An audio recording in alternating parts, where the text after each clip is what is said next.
Hello geographers, and welcome to this brand new case study video all about Curitiba. Now Curitiba is our sustainable urban living case study and also our sustainable urban transport case study. We used to do London for this, but we've switched to Curitiba because it links nicely with the sustainable urban living case study, just to reduce the amount of different places you have to remember in geography.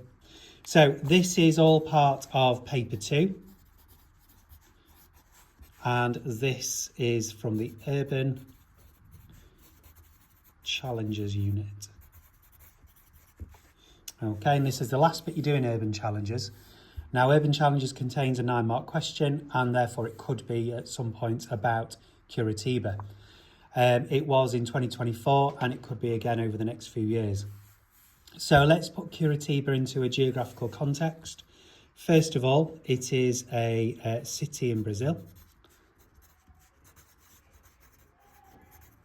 And Brazil is a newly emerging economy. So that tells us a little bit about the development there and also about the finances involved. But obviously Brazil's quite a progressive newly emerging economy, so it's doing okay, and it's pushing towards becoming a HIC over the next 20 or so years, hopefully. So what have they done to address sustainability issues? Let's just remind ourselves that sustainability has 3 different factors to it. Social sustainability, so making sure that things are good for the people now and in the future. Economic, so making sure that it benefits the economy and it's affordable. And also environmental, making sure we've got that N there. So making sure that anything that happens is good for the environment or promotes the environment. Okay, so the first thing we're going to look at is water consumption. Now, obviously, cities have large populations and therefore a lot of water is consumed. And if there's not enough rainwater replacing the water that's used, then a city could fall into a state of water deficit where there's not enough water to go around. So places like Curitiba have been quite inventive in how they deal with this. The first thing is that every house has a water meter. And that means that people pay for exactly the amount of water they use, and therefore the less water they use, the less they have to pay, and therefore it becomes very economically sustainable for them. We then have a hosepipe ban. So when it's really warm and there's a lack of rainfall, maybe a drought, then we have a hosepipe ban in Curitiba, and therefore less water is wasted on gardens and things like that. And so water can be continually used just for the things that it's desperately needed for, like human consumption. They have a water system with 2 different sort of sections of it. So they separate drinking and sewage water. Now, obviously, everyone separates sewage water before it's used again.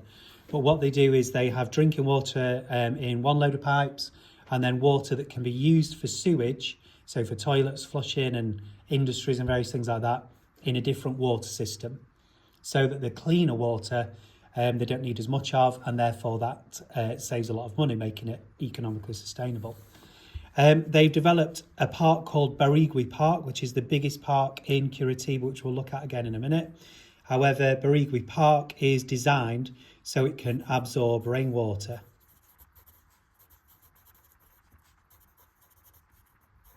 And by absorbing rainwater, then rainwater can be stored there and used at a later date. And it also reduces the flood risk, which is obviously an environmental sustainability point, but also a social sustainability point. And that's all led to Curitiba using 50% less water than other cities. So that's really impressive. Next, we're going to look at energy. And energy consumption in cities is generally very high due to the high amount of people that live there. And the more developed a city gets, the more energy it uses. So as Curitiba and Brazil develop, more energy will be used. So they have to manage this situation very carefully. First of all, energy can be the electricity that we use and the fuels that we use to make that electricity, but it's also the fuels that we use in vehicles as well. So we're going to start with the Green Line transport system in Curitiba, which is run off biofuel instead of petrol or diesel. And that biofuel is from soybeans. So they grow very easily in Brazil. Obviously, we know from our Amazon rainforest case study that cattle ranching is the biggest form of cause of deforestation in Brazil. And also not just cattle ranching, but commercial farming. And with the commercial farming, they grow a lot of soybeans, and the soybeans are used to feed the cattle. So we know that they grow very well in Brazil because it's got the right type of climate. So instead of using petrol or diesel to power the buses, they use soybeans, and that's what we call biofuel, and that reduces the CO2 emissions. Now, just like the UK, they use LED light bulbs in the street lights, and these reduce the amount of electricity used.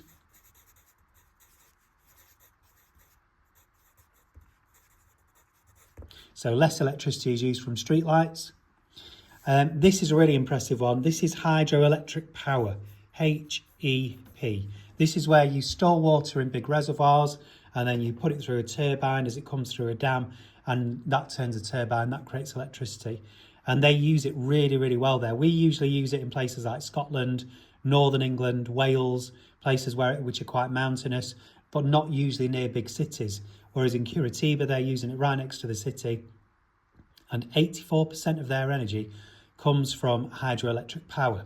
Now that's led to all these strategies, a huge drop in the amount of CO2 produced. And it's 65% less than other cities, and that's per capita, so per person. Doesn't matter the size of the city. When you break it down per person, Curitiba use 65% less, or produce 65% less CO2 than other cities. Right, next one is green spaces, so urban greening. Now, urban greening is a term we use for putting green spaces in cities and urban areas. Humans have evolved over 7 million years, and it's only in the last sort of proportion of that time, the last fraction of it, that we've been in cities and towns. Previous to that, we've always been in green spaces. And so our immune systems are used to green spaces and they help us heal. So for human well-being, then having green spaces in a city is really, really vital. And less land being used to build on will allow more green spaces to be built. So what they've done in Curitiba is they've created tax drops for people who don't develop their green spaces and who use them for parks instead. So there are tax incentives.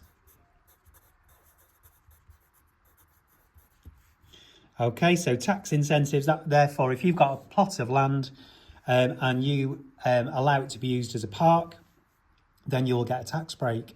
If you build on it, then you won't, and you'll lose out on the money. And that's led to the largest park there, which we mentioned before, which is Barigui Park, which is 1.4 million metres squared. So a very, very large park. And it's also led to the development of 28 other parks as well. Okay, so doing well for green space, and obviously that's really good for social sustainability because people's mental and physical well-being are enhanced. They can go to green spaces and relax. They can go to green spaces and do exercise. But one of the most inventive things is the use of capybaras. Now, capybaras are like giant guinea pigs. And instead of using lawnmowers to mow the grass on the parks to keep them nice, they use wild capybaras to eat the grass. And the capybaras obviously fertilise the grass as well as the grass passes through them. So by doing that, it reduces CO2 emissions because you're not using petrol lawnmowers anymore. So urban greening has been a huge strategy there. Finally, we're on to waste management. And again, cities have large populations and therefore a lot of people produce a lot of waste. And Curitiba is standing out above other cities in newly emerging economies by having 100% of its waste collected.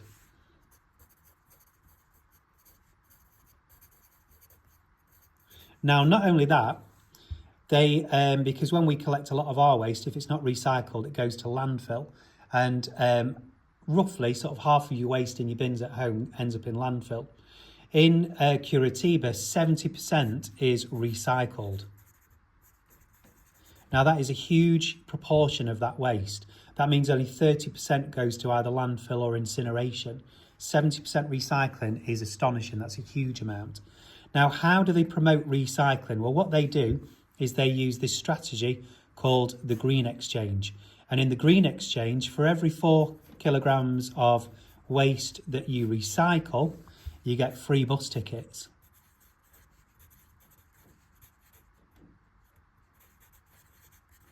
And that therefore encourages more people to recycle, which is good, and that keeps those rates really high at 70%. But it also reduces people using the cars because they can get free bus tickets. And then that links back to here with our Green Line biofuel triple bendy buses. Okay, so that's the first part, sustainable urban living. So lots of social, environmental and economic sustainability in all the strategies that have been used. They might not tick all the boxes all the time, but they'll tick at least 2. And when you're answering an exam question about it, make sure you refer to social sustainability, economic sustainability and environmental sustainability. Now, the next thing we're going to look at is transport itself in Curitiba. And this is Curitiba's Sustainable Urban Transport Scheme. Now, just remember everyone, Brazil is a newly emerging economy. So money-wise, it's not got loads of money to spend on big schemes. If you were trying to encourage more people to use public transport, you could do what London have done and build an underground train network, but that would cost an absolute fortune. You could do what they do in both Sheffield and Nottingham and have tram lines put in and trams, moving people around the city very freely. But again, that costs a lot of money to dedicate areas of roads to tram lines, because once it's a tram line, it's difficult for other transport to use it. So what they've done is they've got 1,900 dedicated bus lanes.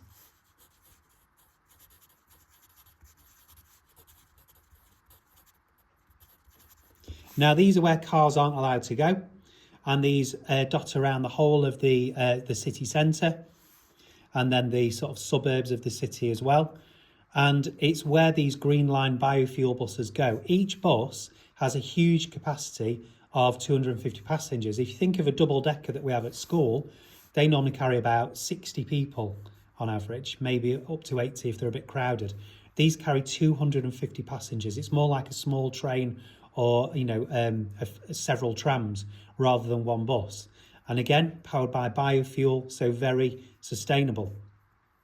Now, these are able to carry now 700,000 people per day. So passenger-wise, there are a lot of people using these buses. And how do they encourage people to use them? They use the Green Exchange that we mentioned previously by recycling. You get free bus tickets for every 4 kilograms of waste that you recycle. So that's a huge incentive for people to use these buses instead of using their own cars. And remember, if all 250 people were using a car instead of using this bus, or if you upscale that, 700,000 people a day instead of using the bus, using their own cars, that would be a lot more CO2.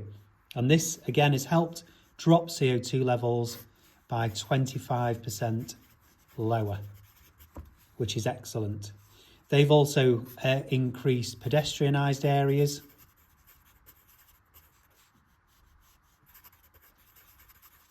And they're able to do that because less cars on roads. So some road lanes have been changed into pedestrian areas.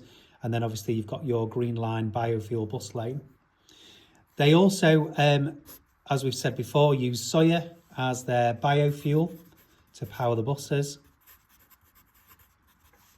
And that has obviously reduced CO2. So a reduction in CO2 by the buses using this, but also by people not using their cars. That's the idea. Now, one thing to mention is the sort of brand name of, or the style of transport this is called Bus Rapid Transit. Now that is not just for Curitiba, that's other places as well use similar things. Usually NEEs and LICs call it this. We mentioned this in Lagos as well. It's just the term used for the movement of buses around the area, the bus rapid transit. By rapid meaning they go quite fast because they're not held up in the congestion with all the cars. Right, however, when we come to things like this, when we're trying to get AO3 marks, it might be that we've got to evaluate the strategies. And you can pick apart any of the strategies by coming up with some negatives for them. For example, when you're talking about urban greening, that's less space for businesses and housing to be built if you're dedicating land for parks. So that's a negative, especially with a growing population. That would lead to more urban sprawl, which we'll talk about in a minute.